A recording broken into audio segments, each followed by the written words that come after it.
Hello दोस्तों, आप सब कैसे हो? बढ़िया होंगे, जबरदस्त तरीके से तैयारी कर रहे होंगे। तो आज का मेरा जो सेशन रहने वाला है, आप यहाँ पे देख पा रहे हो प्रत्यावर्ती धारा का वर्ग माध्य मूल मान। हम लोग आसानी से इसका डेरिवेशन करने वाले हैं, बस आप इस सेशन पे बने रहिए। और दोस्तों, ये आपके पेपर के लिए बहुत ही इंपॉर्टेंट है, तो इस सेशन को पूरा देख के ही तभी जाइएगा।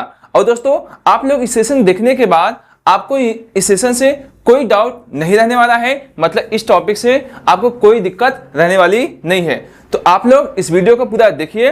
और दोस्तों, अगर आप लोगों को वीडियो अच्छी लगेगी तो प्लीज एक लाइक सब्सक्राइब करना ना भूलिएगा दोस्तों। तो चलिए हम अपने सेशन को स्टार्ट करते हैं। तो आप लोगों को बताते हैं, यहाँ पे देखिए, यहाँ पे इसकी जो थोड़ी सी परिभाषा मैंने लिख दी है ताकि आप लोगों को अच्छे समझ में आ जाए। देखिए, यहाँ पे मैंने फिगर भी बना दिया है। देखिए, धारा का यहाँ पे देखेंगे ऐसे जाएगा। इसका देखो, प्रत्यावर्ती धारा के क्या होता है, परिमाण और दिशा समय के साथ इसका परिवर्तन होता रहता है। ठीक है, अब देखो दोस्तों, यहां पे आप देख पाओगे ये यहां से यहां तक गया, ये आधे चक्कर के लिए, फिर यहां से आ जाएगा तो एक चक्कर इसका कंप्लीट हो जाएगा। तो वही यहां पे बताया है, एक मूल चक्र में आई स्क्वायर के माध्य के वर्ग मूल मान को प्रत्यावर्ती धारा का वर्ग माध्य मूल मान कहते हैं। समझ में आ गया यहाँ पे? ठीक है, अब देखो यहाँ पे आप लोगों को एकदम अच्छे तरीके से बताने वाले हैं, बस सेशन में बने रहिए, आपका डाउट नहीं रहने वाला है। ठीक है, देखिए यहाँ पे कैसे लगाने वाले हैं। सबसे पहले हम जानते हैं प्रत्यावर्ती धारा का फार्मूला होता है I बराबर आई नॉट साइन ओमेगा टी होता है। ठीक है, अब देखो यहाँ पे आई स्क्वायर करना है, यहाँ पे हम लिख दें दोनों पक्षों का वर्ग करने पर। ठीक है, वर्ग करोगे आप तो आई स्क्वायर बराबर हो जाएगा I naught square sine omega t का यहाँ पे स्क्वायर हो जाएगा।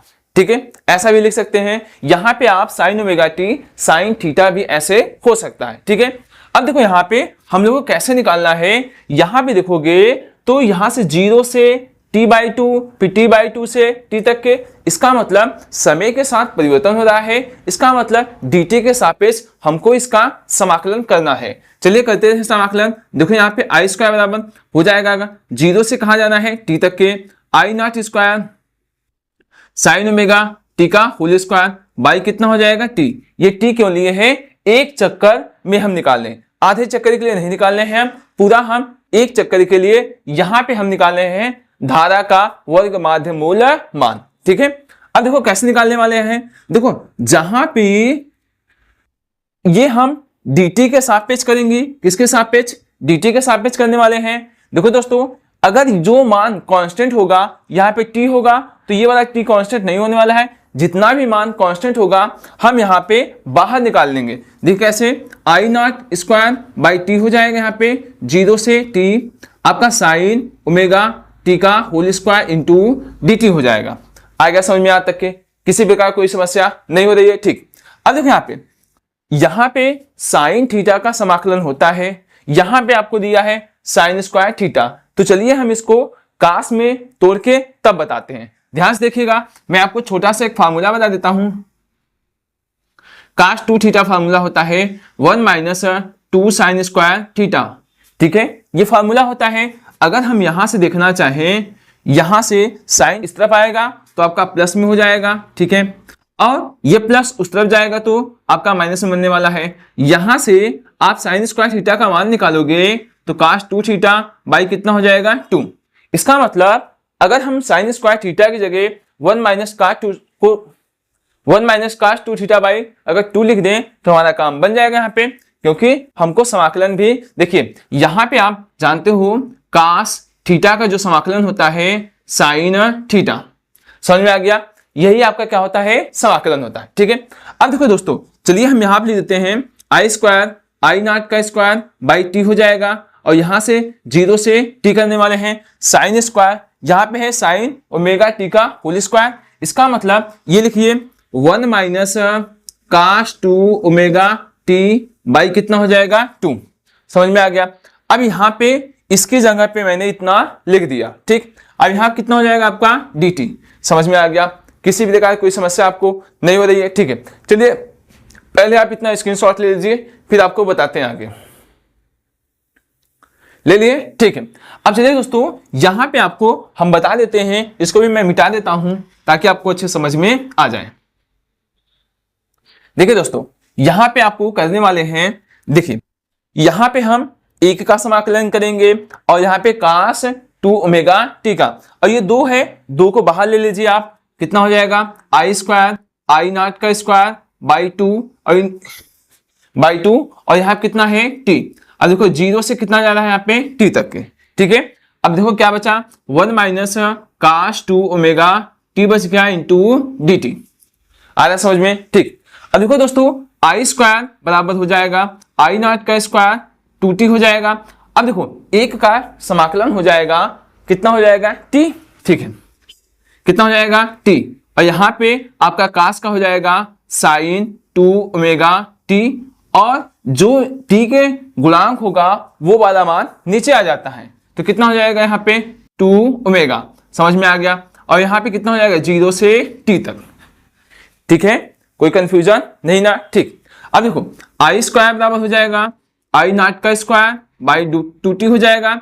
अब देखो यहाँ पे हम t के स्थान पे एक बार अपर का मान लिखेंगे, एक बार लोअर का मान, इसका मतलब कैपिटल T आएगा एक बार क्या आ जाएगा 0।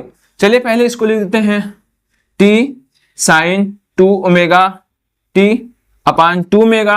अब देखो इसको लिखो यहाँ पे तो ये वाला मान 0 हो जाएगा, यहाँ पे लिखोगे तो यहाँ पे साइन 0 इसका मान कितना हो जाएगा 0, इसका मतलब पूरा मान क्या हो जाएगा 0 हो जाएगा, तो उसको लिखने की आवश्यकता नहीं है, ठीक। देखो आई स्क्वायर बराबर आई नॉट का स्क्वायर बाई 2t हो जाएगा।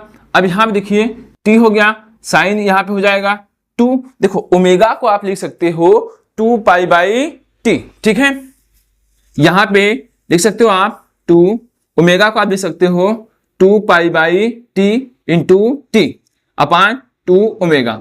आ गया समझ में, कोई दिक्कत नहीं हो रही है, ठीक। t से t क्या हो जाएगा कैंसिल, 2 दूनी कितना हो जाएगा 4, आई नॉट स्क्वायर बाई कितना हो जाएगा 2t, और t यहाँ पे कितना हो जाएगा 4 पाई बाई कितना हो जाएगा 2 ओमेगा। देखिए साइन 4 पाई का मान 0 होता है, साइन 4 पाई का मान आपका 0 हो जाता है। चलिए मैं यहाँ पे लिख देता हूं इसका मान 0, ठीक है। अब कितना हो जाएगा यहाँ पे आई स्क्वायर आई नॉट का स्क्वायर बाई 2t हो जाएगा। अब यहाँ पे 0 हो जाएगा तो केवल t बचेगा, t से t आपका क्या हो गया कैंसिल, समझ में आ गया, ठीक। अब आई थिंक अब इसके आगे आपको नहीं दिख रहा होगा, तो चलिए मैं इधर बता देता हूं इसको मिटा करके, तब तक के पहले इसने स्क्रीनशॉट ले लीजिए, ले लिए, ठीक है। चलिए मैं यहाँ पे आपको मिटा के यहाँ पे बता देता हूं अच्छे तरीके से, ठीक है दोस्तों। देखिए बहुत ही आसान था, आप लोग अगर आपके एग्जाम में आएगा तो अच्छे से कर लोगे, ठीक है। देखिए आप क्या हो जाएगा आई स्क्वायर बराबर आई नॉट स्क्वायर बाई कितना आया है, देखो यहाँ पे 2, t से t क्या हो गया आपका कैंसिल हो गया था। अब देखो यहाँ पे स्क्वायर हटाओगे तो ये वर्गमूल में बन जाएगा, आई बराबर कितना हो जाएगा आई नॉट बटे रूट में 2, ठीक है। देखिए यहाँ पे आपका तो आ गया, यहाँ भी छोड़ सकते हो, यहां तक भी सही है। चलिए इसके आगे हम और सॉल्व कर देते हैं। चलिए इसका हम प्रमेयीकरण करने वाले हैं, रूट में 2 बटे रूट में 2, आई बटे कितना हो जाएगा रूट में 2 आई नॉट अपान कितना हो जाएगा 2, ठीक है। रूट में 2 का मान कितना होता है आप जानते हो 1.414 होता है, आई नॉट बटे 2। चलिए इससे इसमें भाग देते हैं तो कितना हो जाएगा 2 सत्ते 14, फिर 2 0, फिर कितना हो जाएगा यहाँ पे 2 सत्ते 14, समझ में आ गया।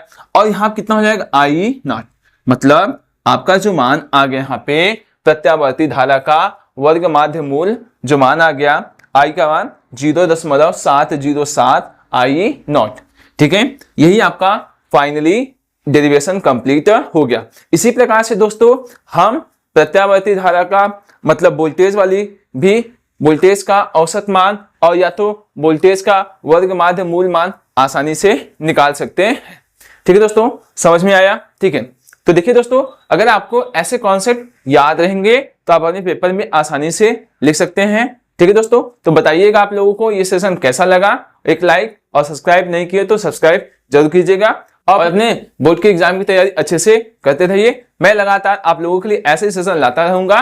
और दोस्तों जाके प्ले लिस्ट पे ढेर सारे वीडियो पड़े हुए हैं, जाके उसको देखिए क्योंकि वो आपके बोर्ड के एग्जाम के लिए बहुत महत्वपूर्ण होने वाले हैं, क्योंकि उसमें से ही पक्का आप लोगों के बोर्ड के एग्जाम में वही डेरिवेशन आने वाले हैं। ठीक है दोस्तों, तो चलिए अपना ध्यान रखिए, मस्त से पढ़ते रहिए और बाय।